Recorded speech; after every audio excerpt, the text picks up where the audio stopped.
Hello there, you absolute legends. Emma McElhinney here with Piss Off Perimenopause and the musings of a bullshit queenager. I am here to ruin your misconceptions about perimenopause, fat loss, and kick midlife in the face. So if you think your 40s are a drag, think again. Because every week I am going to be stripping down the myths about perimenopause. I'm serving you raw, unfiltered truths about your health and smashing misconceptions about fat loss. And a whole lot more. So if you thought you knew midlife, you don't know the half of it. Aging is inevitable, but getting old is a choice. So buckle up, grab a glass of something yummy, and let's get to it. Hello and welcome to the next episode of Piss Off Perimenopause and the musings of a bullshit queenager. Emma McElhinney here. I am your perimenopause wing woman extraordinaire, nutritionist, behaviour change specialist, all the things. Now, today's episode is quite an important topic. And I think I probably start every episode by saying that because it's quite an important topic. When it comes to our perimenopause years, menopause years, wherever we are in that journey, gut health is something that becomes more and more important. Now, you will have heard the phrase gut health. You might not know that gut health, symptoms of poorer gut health can become more apparent in our perimenopause years due to the fluctuations in hormones. And we become a lot more, I don't want to say sensitive, that's not the right word, but become a lot more aware of things not being quite right in our bodies. So if you know, you might have heard me talk about the 4 big bad boys of perimenopause. We have weight gain, we have fatigue, we have brain fog, we have energy levels and mood, and we also have this kind of feeling of meh. But if there was a 5th big bad boy of perimenopause, it would be around changes in our digestive system. A lot of women come to me and reporting that as they get into their 40s, they notice more IBS type symptoms. They go to the doctor will treat for these IBS symptoms, but not necessarily look at root cause and see the connection between hormones and gut health. So today we are going to talk about gut health, why it's such an important topic, and some things that we can all take control of without having to go to the doctor, without having to take fancy dancy supplements that can help our overall gut health. Okay. So the thing about gut health is it gets quite, I've listened to quite a lot of people talk about gut health, and every single time I roll my eyes a little bit. I'm always a little bit like, oh, here we go. You're going to make me buy your supplement, or you're going to make me buy your green juice, or you're going to make me buy your pre or probiotic. And you get all these things going, improve your gut microbiome. And, taking this one thing is going to give you 200,000 more bacteria to help your gut microbiome. And everybody's like, well, what's a gut microbiome? But basically the microbiome in your gut is just it refers to the microorganisms living in your intestines, right? But your intestines aren't just your small and large intestines. Your intestines, as if you think about the full digestive process that starts in your mouth when you chew your food, and we release enzymes that breaks down the food before we even swallow. So if we start thinking of gut health from the moment that we put food in our mouth all the way when it passes through us in the form of poo. Okay, so we've got to think all along that process, there are different organisms that then help, that contain bacteria, viruses, fungus. And I think the last time I checked, it was reckoned that there was over 200 different species of bacteria and different viruses and fungi in everybody's digestive tract. So that's quite bizarre. 200 different microorganisms there. Now, some microorganisms are harmful for health. Like when I say virus and bacteria, you automatically go, oh no, I don't want that. Don't want that in the body. But actually, some are really, really beneficial for us to have a healthy body. And having a large variety of bacteria in the gut can help reduce the risk of conditions like diabetes, like bowel disease, like various types of arthritis. So there's a huge, huge benefit of having different beneficial bacteria in the gut. And because it's so complex, like I'm not even going to begin to claim that I am an expert in gut health. I am an expert in how we can change our lifestyle to improve our gut health. But when you look at the pure science and the anatomy and physiology of the gut, it's really, really complex. But the good news is that it's because it's such an important topic, the amount of research that's going on in the medical community, the amount of research that's going in from a nutritional science point of view is really good. But it does mean that everything is not in a state of limbo. It just means that we don't have any hard or fast answers. We have this appears to be the case. So when you see anything that has certain magical claims, you want to make sure that those claims are actually proven through what's the word? This is the number 6 big bad boy of perimenopause, is forgetfulness of words. You're like, I'm actually a smart, intelligent woman, and I cannot remember the word for independent. Independent, that was that, independent research. Okay. So you can hear I'm drinking a cup of tea. If you're watching this on YouTube, you'll see I'm drinking a cup of tea, but if you're just listening on Spotify. Now, over the last couple of decades, as I've researched into gut health and gone on, there's been links found between gut health and immune system and even mental health. And more, this is why it's quite a big connection to the perimenopause, the female community, because up until last 5 years, I'm not going to say all GPs, but a lot of GPs, their first port of call for a woman going to them presenting with perimenopause symptoms was to prescribe antidepressants. And if you think about what I mentioned before about the connection between gut health and hormones, it makes sense. So there's a link between gut health and mental health. The immune system, autoimmune conditions is a big one, hormone disorders, gastro issues, even heart disease and certain types of cancers.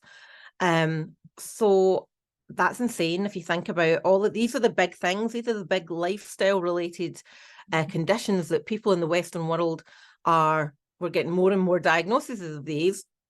So if we think about the amount of gut bacteria, the positive gut bacteria that we have is associated with improving health, it makes it very abundantly clear that gut health plays a big role in your overall health and well-being. So it makes sense for us to pay more attention to it without it being come and buy my green juice supplement or my green powders. I'm not selling green powders or green juice, just so you're very, very aware of this. Now, how can we tell if we have an unhealthy gut, right? So there's going to be some really obvious ones, isn't there? Like if you've got constipation or diarrhea over a period of time, or it's on and off, then that's a pretty key indicator that your gut is not feeling particularly happy. But there's so many parts of our really busy lives that can affect your gut microbiome. Stress levels is a primary factor. And as we know, in your 40s, you're putting out fires in your business, you're running a team, you've got a family, you're running a house, you've got aging parents, you've got all these things going on. We know that cortisol levels elevate. We know how much of an impact that has on our hormones. Too little sleep, which is another sign. My cat has just walked across the computer. Too little sleep is another way of increasing those stress levels. And we know that we don't sleep enough. If you're getting less than 6.5, 7 hours of sleep on average every single night, then chances are you're not recovering from the day properly. When we sleep, it's our body's chance to rest and digest and rest and repair. And if we're not doing that consistently, then of course it's going to have an impact on the rest of our body. We also know that a diet with lots of processed foods, lots of high sugar foods, that's not particularly healthy for all the bacteria in our gut microbiome, and also antibiotics. They are specifically designed to kill bacteria in the body. And that means it kills the good bacteria as well as the bad bacteria. So that can have an impact. And you might notice, if you've had antibiotics, you might notice that you might get an upset stomach, you might face some kind of digestive issues. And that's why that is. Now, having, your stress levels, not enough sleep, a diet with lots of processed foods, taking antibiotics, they in turn are going to affect other areas of your life. So that in itself is going to affect your hormone function. They're going to affect your immune function. It's going to impact your weight. We know that people that operate at a high stress level that don't have enough sleep are going to be more overweight than somebody that has got a more manageable stress level and does get good quality sleep. So they tend to be, if you've got, increased flatulence or trapped wind or bloating or constipation or diarrhea or heartburn, it's another key one. That is the key sign that you've got an unhealthy gut. And it's because your gut has difficulty processing the foods that you are consuming and has challenges eliminating the waste.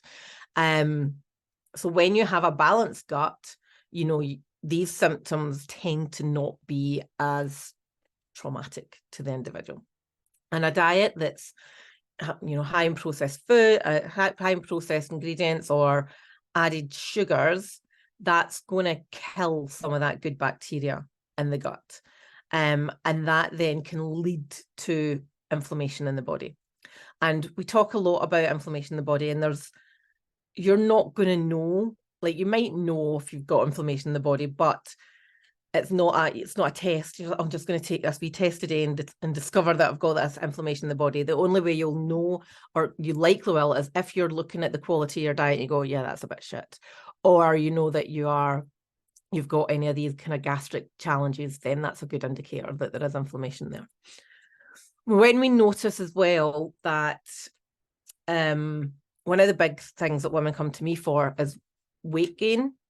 And weight gain in your 40s can be a combination of, it can be your metabolism is slowing down, so you're not expending as much energy as quickly as you were in your 30s.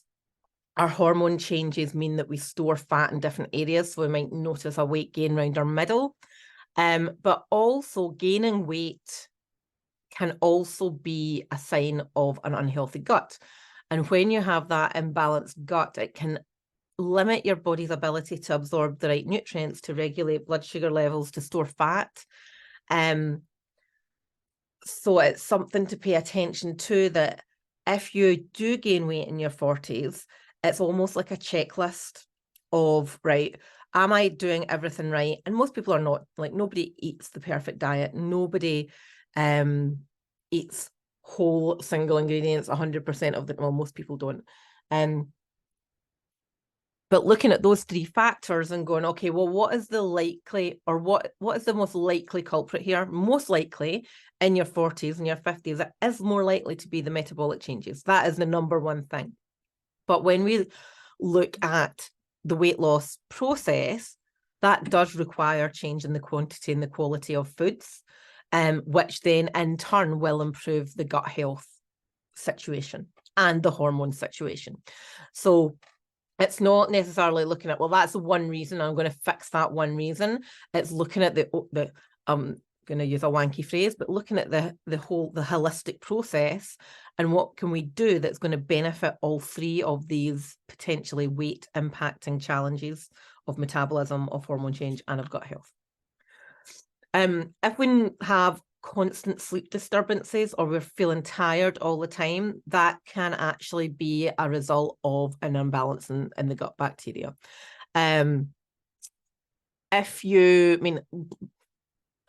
Sleep disturbances can be caused by so many different things. There tends to be, like, I work with a lot of clients that have challenges with their sleep. They frequently wake early, they frequently wake through the night and can't get back to sleep, they frequently can't get to sleep. And it tends to be because of excess cortisol or excess adrenaline or blood sugar levels. And again, we can look at that through nutrition. That is something that when you implement better nutritional habits, sleep is one of the big things that get better. It's not just about eating to lose weight. It's about eating for your overall health and well-being, and that includes quality and quantity of sleep, which can then have a positive knock-on effect to overall gut health. One of the things that we often see as well is skin conditions being directly related to gut health. So there is no hard and fast rules. Women can get skin conditions as part of these hormonal changes, and it's quite common for women that have never had any issues with their skin to report, signs of eczema or psoriasis. And that can be related to the different types of bacteria in the gut. Not always, but there does appear to be connections. And, for some people, an elimination diet can really help improve their skin conditions. And if that is you and you want to try an elimination diet, my recommendation is, if you're going to do it, only do it if there is a clear, obvious reason why. There's no point in cutting out gluten or dairy or anything if you are not facing any, side effects. So normally if a client was presenting with lots of different things and skin issues was one of them, I would be looking to say, right, let's try a 2-week trial of removing gluten and dairy from your diet and see if we notice any improvements or any changes. And if we do, then we can look at reintroducing one of those things to see, to get closer as to what it potentially is. Now, there are different ways of doing elimination diets. That's just the way that I prefer to do it. So yeah, just to give you some insight on that one. There's loads of studies coming out now showing the connection between gut health and the immune system. And then when we have an unhealthy gut, and we're talking about the inflammation, that can impair the proper function of the gut, if you like, and then that can lead to various autoimmune conditions where the body is essentially attacking itself, which isn't particularly a nice thing to think about. And the most common kind of autoimmune diseases and conditions that we see: diabetes, rheumatoid arthritis, psoriasis, psoriatic arthritis.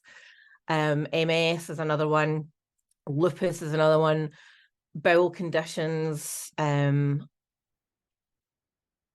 thyroid issues, Hashimoto's, celiacs. There's loads and loads and loads of different autoimmune conditions that can be impacted by gut health. And another one, I talked a little bit there about food intolerances.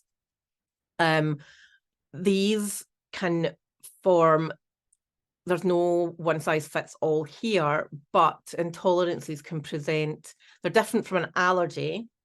Food intolerances tend to be when somebody has difficulty digesting certain foods.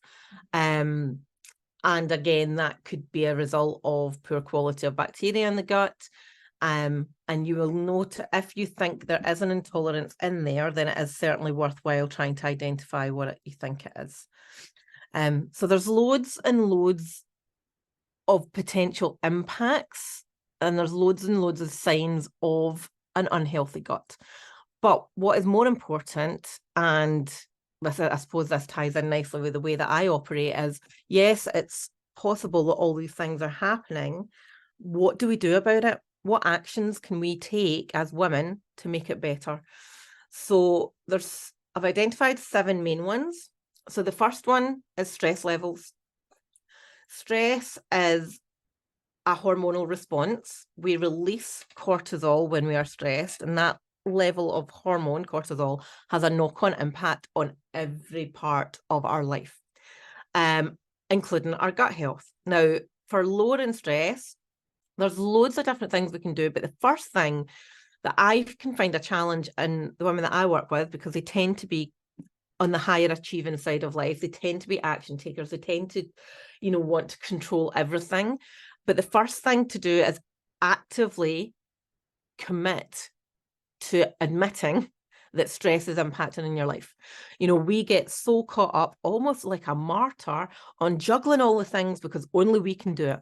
Only I can do it. And if no one else is going to do it as good as me, so I'm just going to do everything. But we can't. We need to let go of some things, or some things that we cannot control. And if we need to lower our stress levels, your body will be telling you need to lower your stress levels. So you might have trouble sleeping. You might have trouble losing weight. You might be consuming too much alcohol. You might be weepy. You might be irritable all the time. So some ways that you can do that are, you know, getting outside more, spending more time talking with close friends or family, reducing alcohol intake, trying to sleep more, yoga, meditation, journaling, having fun more is a big one. It's a big common question you ask a lady in the front. When's the last time you had proper fun, like yourself, fun with friends, rather than just, you know, being a mum or being a manager or being a business owner? And the big one you can do for lowering your stress levels is getting more sleep. Getting more sleep is going to so much positively impact everything that's going on in your life. You want to be aiming for minimum 7, really. And if you've been operating on 5.5 hours sleep for the last 10 years, yeah, your body, you'll be used to it, but you're not thriving on it. And as we get older, we need to commit more to sleeping more. That's where we remember things, we commit things to memory when we sleep. Our body is repairing itself, and that includes our brain cells. So getting more sleep. I don't care if you think you're used to it, get more sleep. Another big one, which is actually a tool that I implement from a fat loss point of view, but is eating slower. If you're chewing your food thoroughly and eating your meals slower, this is going to, it's going to lower your chances of gaining weight, because the stomach, it takes about 20 minutes for the brain to recognize that the stomach has had enough food. And if you think about our busy lives, if you're eating lunch in the run and you're scarfing a sandwich in the car, or you're eating your dinner between clients, then you are just consuming more calories than you need, but you're not actually giving your digestive system a chance to do what it needs to do. Now, if you chew your food properly, you're releasing the right amount of enzymes to start breaking down that food, that then is going to start pushing it through your digestive tract, all the way through into your small and large intestines and all the way out. If you're just guzzling that, you're not chewing properly, you're not releasing the right amount of chemicals and enzymes as throughout this process, then it makes sense that is going to have an impact all the way through your body. So start chewing your food properly and eating slower. And if you do have a really busy life, like most people, then commit to just trying one meal. One meal a day is doable for most people. And this can be a really hard one. This is, of all the things that I teach my clients, this is probably the one thing that I have found the hardest over the years, but it is so beneficial, so beneficial. So give it a try. Another one, drinking more water. I say it all the time. People frequently roll their eyes at me and they say, oh, you talk about drinking more water as if it's like a magic pill. It is literally like a magic pill. We think that the amount of hydration in your body is linked to the increased diversity of bacteria in the gut. And some studies are showing that people that drink more water had more good bacteria and less bad bacteria in their gastro systems.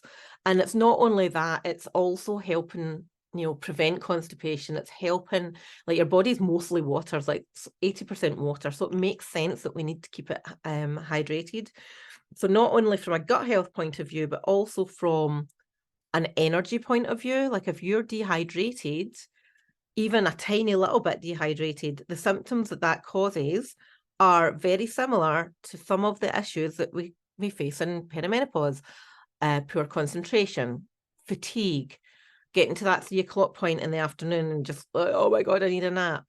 Our ability to focus, I think I said that already. And water is the number one thing that you can do right now. Everybody can do it to help change so many of these issues. Now, a lot of people ask me about prebiotics and probiotics and whether it can benefit you to supplement your diet with these. Now, prebiotics provide food to the bacteria that helps grow the beneficial bacteria, and probiotics are live good bacteria. So you've already got the bacteria in your stomach. A prebiotic will feed that bacteria, where a probiotic is consuming more of the live good bacteria. Now, there's different studies that say different things, and I'm not going to recommend anything because it's a very individual thing, because it really depends on whether you've got any current diagnosed illnesses or any immune system challenges. And it really depends on what your diet is like just now. So if that is something that you do want to explore, then it's definitely worth doing your own research and looking at independent research. Peer-reviewed research is a good place to start, and making sure that if you do go down that route of a prebiotic or a probiotic, that it's a high quality supplement, because there's a lot of absolute shit out there.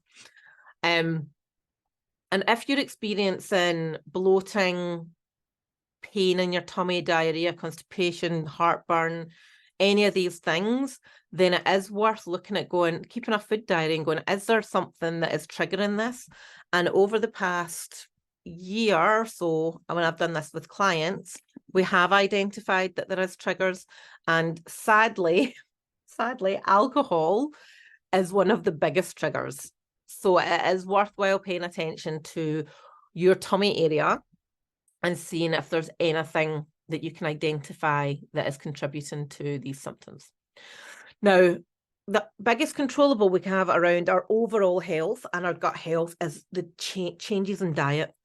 So reducing the amount of processed food, reducing alcohol, reducing high sugar foods, reducing high saturated fat foods, but making sure that we are getting a diet with enough fiber. We're getting more than our 5 portions of fruit and veg every single day. You want to be aiming for about 7. Like ideally, it should be 7+, but in the Western world, we are particularly bad at eating enough fruit and veg.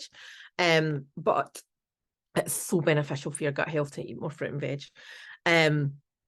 So diet, fruit, veg, lean proteins, less processed food, more unsaturated fats. These are the types of fats that you get in like olives and avocados and oily fish, rather than the fats that you're going to get in a Greg's sausage roll, right? So a lot of it is common sense, and just making sure that when you are consuming your food, like, is this helping me feel better? Is this helping me be well?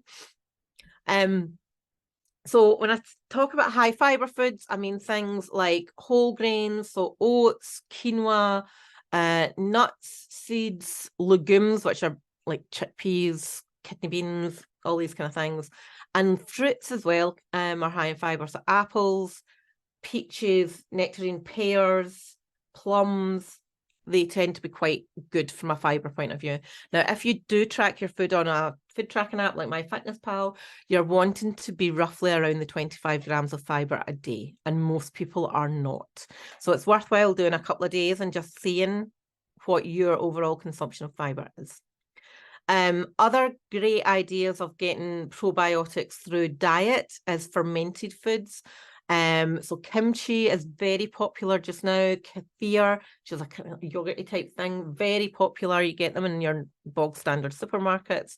Live yogurt, sauerkraut, and these types of foods are suggested that they're improving the gut microbiome. So it's worthwhile including these into your day.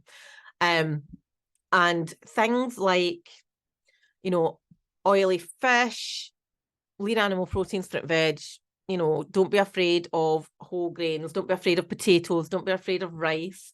These things are all hugely important. There is nutritional benefits to them. And I know carbohydrates in particular have had a bad rep over the years. We need carbohydrates. Our body likes carbohydrates. But sounds really twee, but a good balanced diet with all your key macronutrients your proteins, fats and carbs, and your micronutrients, which you're going to get from your fruit and veg. So important. So a good balanced diet is absolutely vital for your gut health. Now, some words about the individual nature of the gut. Now, everybody's gut microbiome, this collection of all these bacteria, is different. And it's impacted by your diet, environment, whether you've had lots of antibiotics over the years, your stress levels, your sleep quality, and also genetics. So everybody is different. Everybody's unique. Think about your gut microbiome as unique as your fingerprint. Okay. So I think that the thing that everybody can do is look at diet as a tool for health, not as a tool for just losing weight. Yes, your diet is probably the number one thing that will contribute to your body composition, but think about it for your overall health, where the gut is probably one of the biggest areas of health that you can take control of. So, because we know that it contributes to your immune system and your heart health and your brain health and your sleep quality and your mood and your digestive health. And prevention of all of these cancers, some of these autoimmune conditions that I mentioned earlier. So the key takeaways I think that I want to leave you with are making sure that the quality of your food is better, with more fruit and veg, with more lean protein, with more whole grains, with less processed food, with less alcohol. Eating slower is a key one, and it's really easy. You can do that anywhere. You can do it on a plane. Like, you're not restricted by what it is that you're eating when it comes to eating slow. It's just something that you can practice. Drink more water, and when we eat slow, part of that connection is trying not to eat till we're stuffed, eating till we are satisfied, and de-stressing. These are the key things, which, funnily enough, are also my recommendations for you to lose body fat.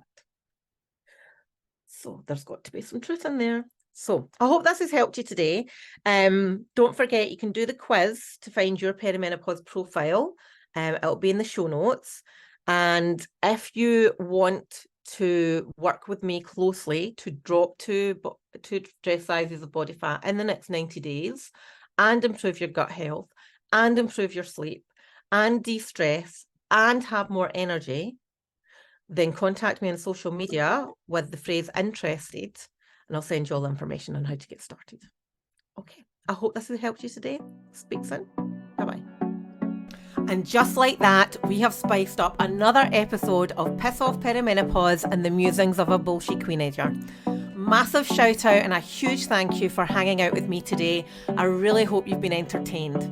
And remember, don't be shy, hit that subscribe button. And until next time, keep those heels high and standards higher. Remember, it's all about glowing, growing, and downright owning it. So catch you on the flip side, and don't forget to click the link in the show notes to get your freebie.